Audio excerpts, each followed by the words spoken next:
Good morning, world. My name is Giovanni Bergnoni. As you can see, today with my uniform, I'm a helicopter pilot.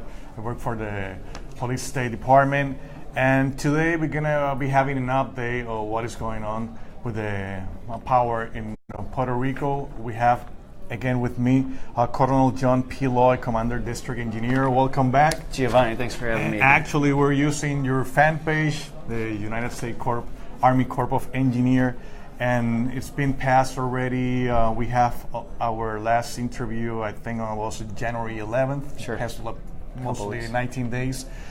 And the first question, what is the update?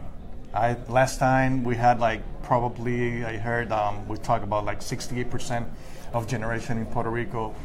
In 19 days, any changes? Well, I think, Giovanni, again, thanks for having me and let me talk to the people of Puerto Rico and so many others. I think the big hurdle that since the last time we talked was overcoming a million customers. And so, as you know, for the longest time, PREPA wasn't able to see themselves in their customer count. We were able to overcome that so that we've got much better visibility now on how many customers are being restored in Puerto Rico. And over the past couple of weeks, we got to 1 million customers. Oh, million? And then Wow. this morning when I looked at the numbers, we're at 1,033,000. So every day it gets a lot better. Still a lot of work to do, though. Even with that number, it's 70% of people have been restored. So we still got about 30% of people that we need to get power to. Now, part of that number, I'm going to tell you as well, is we've got an estimate of a certain amount of people that their homes were destroyed because of the 2 hurricanes. Okay. So when you back that figure out, and we think that estimate is probably around 70,000. We try to gain more fidelity of that number every day. People who are just not going to receive power as well. So we're not there yet. A lot of work still has to be done. Yeah, but that's a lot of change in 19 days. Sure, a lot of change in 19 days. That's good. And probably we'll start seeing that it's a big jump. Do you think we'll start seeing in a couple of months or a couple of weeks jumps like that? I think we're going to see a little bit of both. What I will tell you is this is really, I see over the next couple months a lot of the hardest work still to be in front of us, unfortunately. I think a lot of the customers we've been able to restore and a lot of work we've been done is what I would say low-hanging fruit. We're able to get crews out there.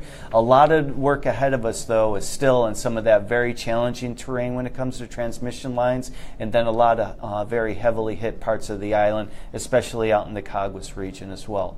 Okay. For the benefit for the people who are watching, if you have any question, we have people right now watching through our computers. You can write it down. So if you have any question, we can answer you. We have Colonel here, and we have a big map today. Yeah, a lot of lines. a lot of lines. Can you explain a little bit of Yeah, what is all this? Sure. Let me go out, because last time we did the interview, we had so many questions about Vieques. And so let me just point that out real quick about Vieques. I was out in Vieques a little over a week ago to look at some of the work being done out there. A couple things going on out in Vieques is, one, the generators that are out there, which are typically backup generators, are actually prime sources of power for Vieques, because we know a lot of damage to the lines in the undersea cable that brings power to Vieques. So we've been out working on those 2 generators this past week. One of the generators was overheating, causing problems for power as well. So we're working on that generator and getting the parts out there. Additionally, the people of Vieques should be seeing crews out there from our subcontractor, Floor and Pike, doing work on the distribution line. And then we've been talking a lot recently about the future of Vieques, especially with the undersea cables, and working with FEMA, the Department of Energy, on a future, how we can have reliable sources of power and electricity to the people of Vieques. So I think this is a very positive move over the past 2 weeks since we talked. I think getting those generators up and then work on the distribution is helping the people of Vieques as well. The other thing on the greater map that you see there, we are in Vieques, Culebra. Still on the same, or there's no problem in Culebra right now? Yeah, no real problem. We still have the microgrid out on Culebra. a lot of success there. I think they're receiving power and there's really no issues. The greater way ahead for Culebra and Vieques, again, will be focused on those undersea cables and maybe moving some stronger generators over onto Vieques to provide that power to them as well. And the power, the original power that comes from the island to Vieques, is come from which area or which town? Or yeah, so it comes off of in this area here. Now, the problem with the undersea cable, really, you see these orange-looking transmission lines. Yeah. That's really the issue, is those lines have to be repaired to bring power to the undersea cable and then out to Vieques. So that's been the challenge. And out on Vieques, some of the distribution system obviously was destroyed. It's in a wetland. That's being repaired as well. But we need to get these transmission lines up, and we think those will be up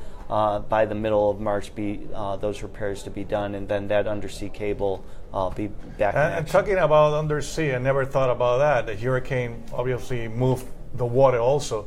Any damage to those under cables? We didn't see any damage to the undersea cable. Where we saw most of the damage is when it actually comes out, and the point that it actually connects to the sub-transmission and distribution lines on Vieques is where at that point where we saw some damage. But that's all being repaired and taken care of. Talking about transmission distribution for the benefit of the people who are watching this for the first time, what is the meaning of one and the other one? Sure. So here in Puerto Rico, how we described before is you have a lot of the power generation plants down in the south.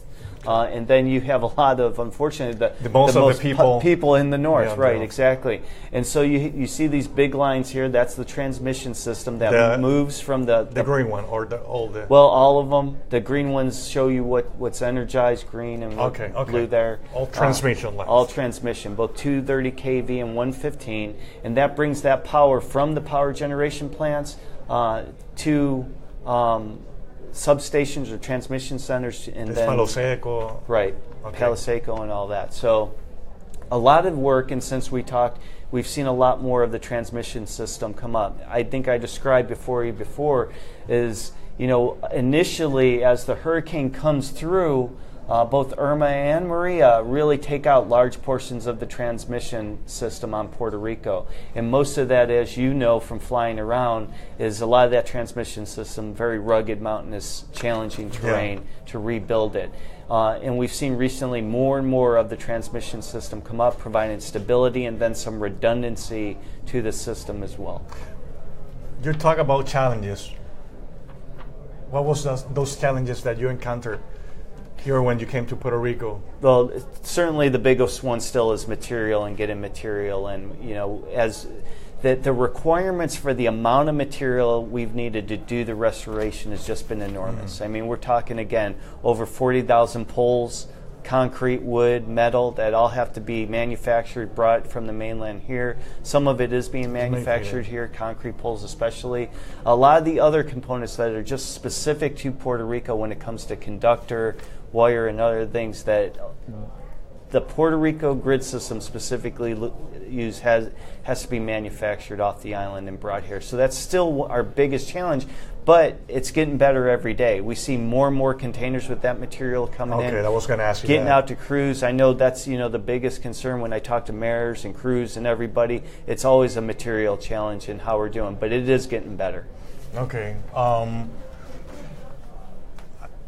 I heard last week, I think the governor talked about shutting down some parts of Cambalache and Aguirre because they wanted to save some fuel. Is that affect some area, or that is an emergency? Yeah, so we're Giovanni's talking about the Aguirre power plant down in the south and Cambalache up in the north here, those two plants. There is a concern with PREPA. Fuel cost is extremely high. All the power plants are fossil fuel based, so there's a high cost of bringing fuel in. We haven't seen any impacts based on that decision to shut those plants down to either the restoration process or anything I've seen with the load. The load has been pretty consistent for what we would expect this time of year. So at this time, there hasn't been any impacts. So we're shutting down a couple of microgrids because the energy is getting better. So, well, the microgrid's another, I think, a success story. We've gotten, right now, 7 microgrids going in. We've got number 8 that'll be commissioned and turned on this week in Arecibo. And then the last one we're looking at is out in Humacao, and we're working closely out there to make sure there's enough of the system so we can install the microgrid to provide power to residents in those areas. So those are huge success stories. Okay. Well, when you're been here for like 4 months, right? Right. What were your thoughts when you land to Puerto Rico and comparing to any other disaster you might work before?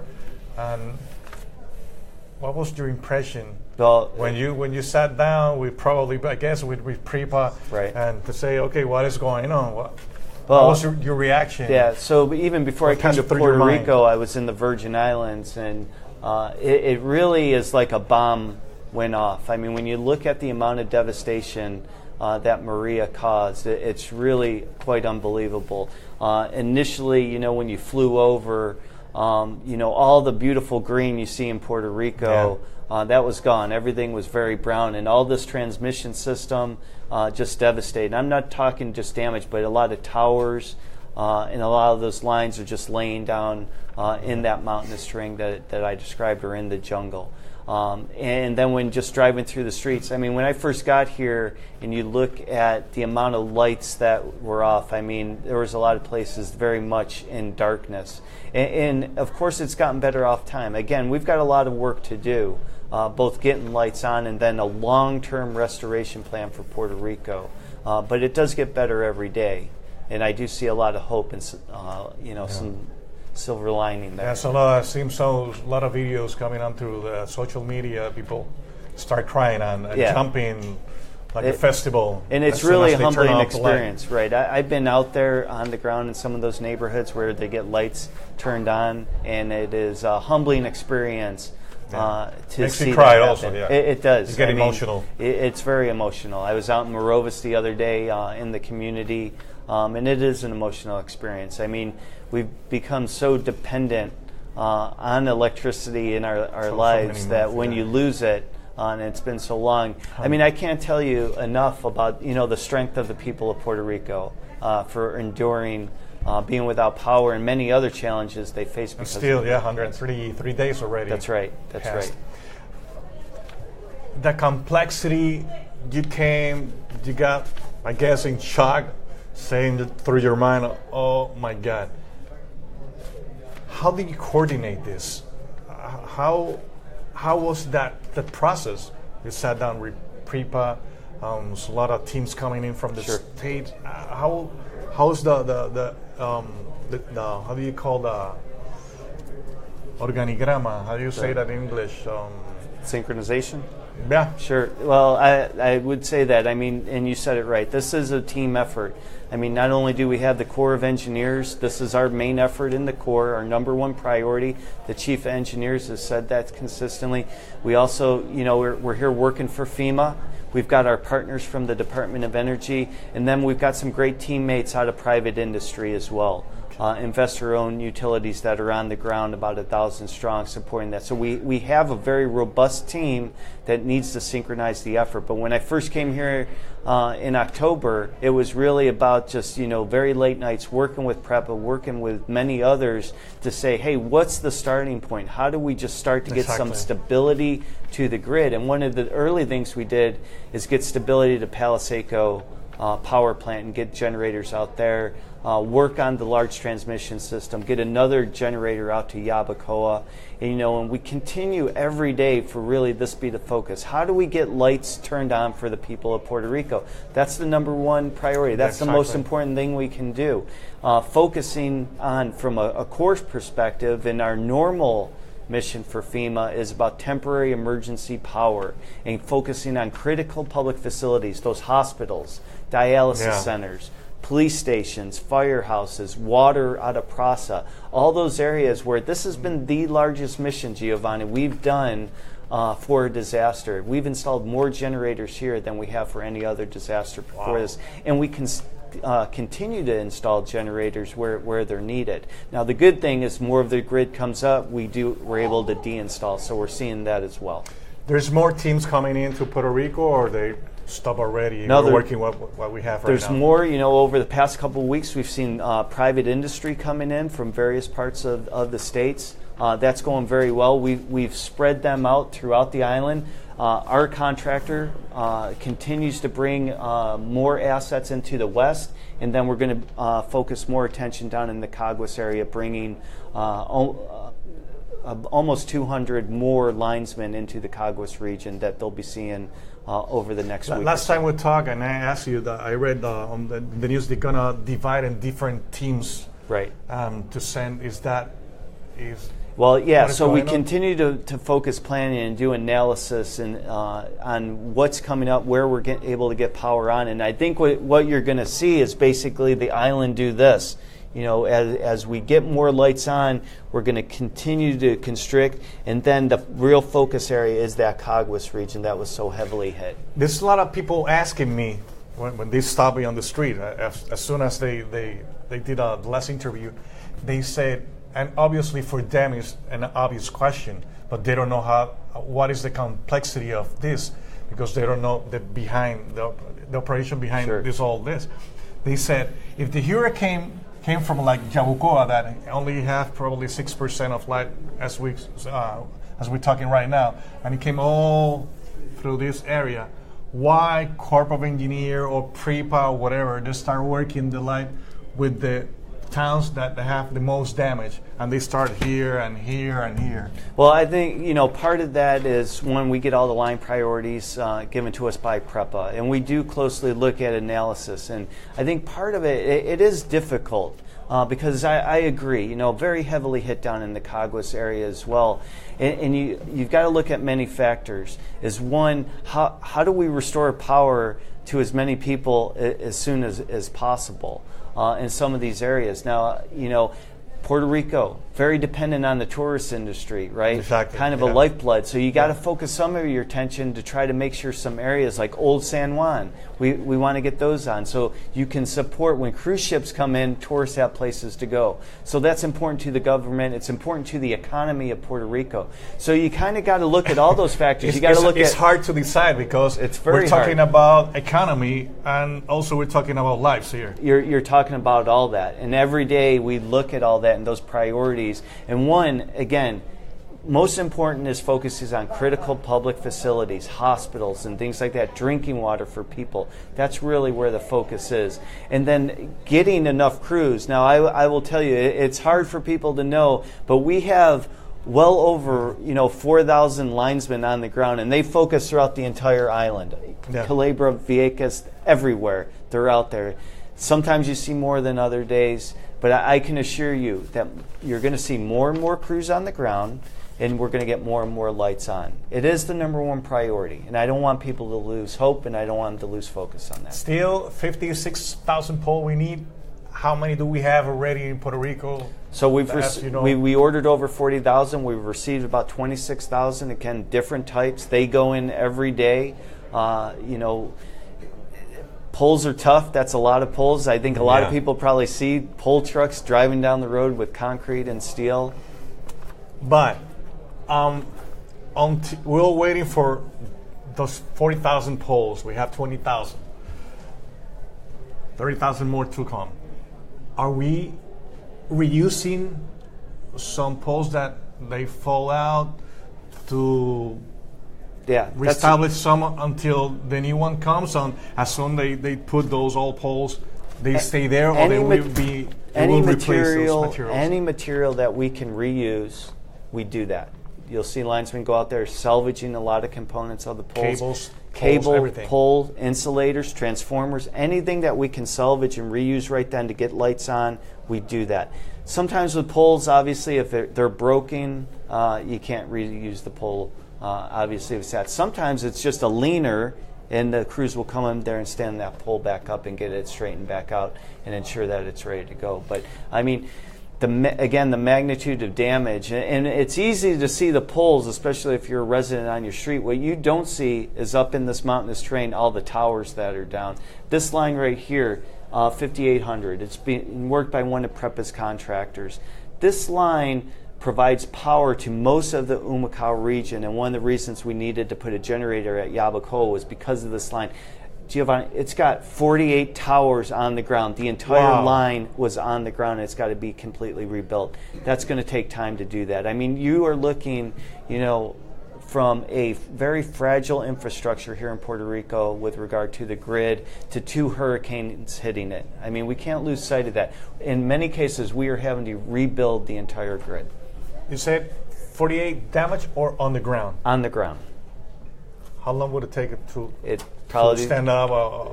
So it takes one. So for one tower to construct it and probably get it in place, it usually takes on average about 3 days to do just one. Wow. So, but the crews, they have this down. They've got it to a science. It just takes time to do when you're building. Are we still using helicopter? We're using helicopters every day. Every day that the weather permits, helicopters are out there. A couple of rainy days, yeah. Yeah, and those helicopters, especially in those very remote areas, are bringing towers. They're bringing in the crews. They're stringing the line with the helicopter, and that takes time to do. Everything that is being done or it's been doing in Puerto Rico to replace the power is an upgrade of our old system, or is something that we need to put until we can upgrade the future the system? Well, under our mission assignment for FEMA, it only allows us in the Stafford Act, which is law, allows us to return the system, do temporary repairs to return the system to pre-storm conditions. But, almost all the work that's being done is being done to code, being done to standard, done safely. And I think in many cases you'll see a more resilient... Safely. Right. Safety is first and foremost our number one priority. But a lot of that work inherently will have some resiliency built into it. There's a new season coming in. Right. 1 June. We are all scared about that. It's been done different. It could affect again the whole thing, or the thing that has been done, it can resist a hurricane. Yeah, I mean, it's hard to say. You never know because never. I mean, look at this past hurricane season, and you had Irma hit the island, then you had Maria come through with heavily. You can't predict what a storm season's going to look like. Certainly I can. That's not my expertise. But what I can tell you and what I tell the people of Puerto Rico is let's be ready. Let's start thinking about the next storm season and prepare ourselves. We're coming out of this one and we still don't have power to everybody, but let's make sure we have food storage, water, all those basic necessities so that we're prepared going into the next storm season. You're going back home. I'm sad. And I'm sad as well. Somebody else coming. Something's going to change. Nothing's going to change. I mean, this will remain the Corps of Engineers' number one priority here. I am going home. I've been deployed for 5 months now between the Virgin Islands and here in Puerto Rico. The commander that's coming in is out of the Jacksonville district. Puerto Rico normally is part of his district, so he's very familiar with Puerto Rico. He's very familiar with other parts besides the grid, to include the flood damage, Watahaca Dam, things like that. So he's very in tune. So nothing's going to change. The Corps is still going to be here on the ground. We're going to be here until the mission is complete and we get all the customers who can receive power. It's been a humbling experience for me. It's been a great honor to serve the people of Puerto Rico. We appreciate that. Out of my total 28 years in military uniform, this is probably one of the most challenging missions I've ever been on. It's been extremely tough. But Giovanni, I just have complete respect for the people of Puerto Rico, their strength, their resiliency.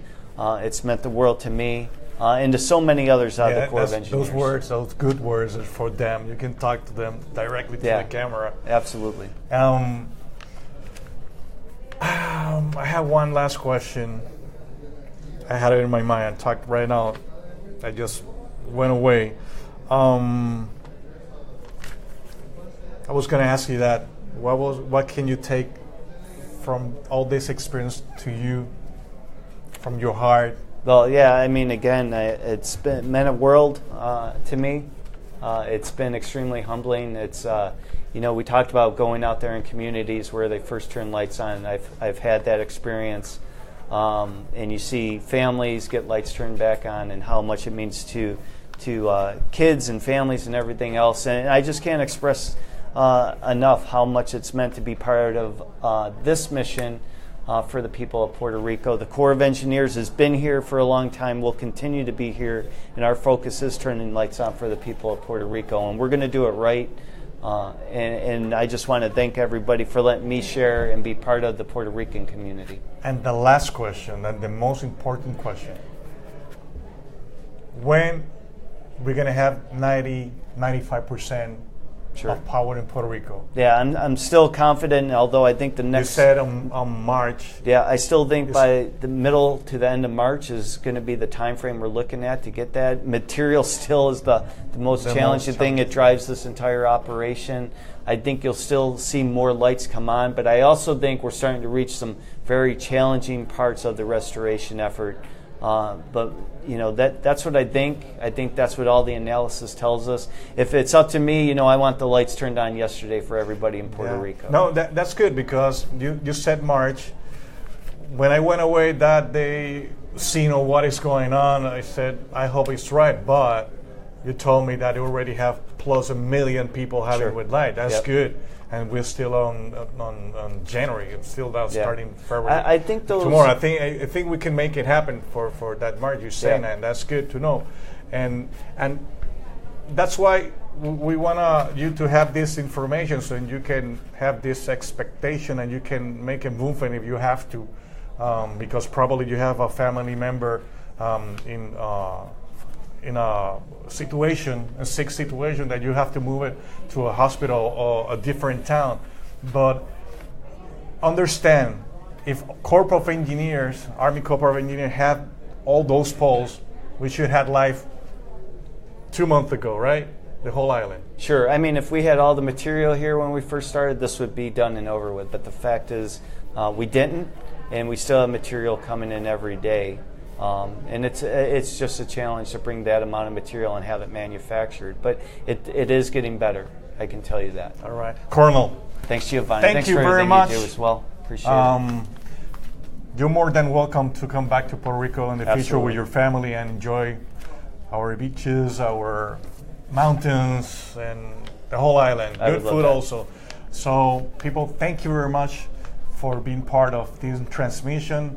I hope to see you again in the next one with other new guy that is coming to Puerto Rico. So, last thought, something that you want to say? Again, to the people of Puerto Rico, thank you. Thank you for your strength, your resiliency. Know this, that the Corps of Engineers is here with you until the very end. This is our top priority. We're going to get the lights turned on for you. Thank you for everything, from the bottom of my heart, from my family to yours. Thank you for all that you're doing. Thank you very much. I'll see you on the next one. Bye.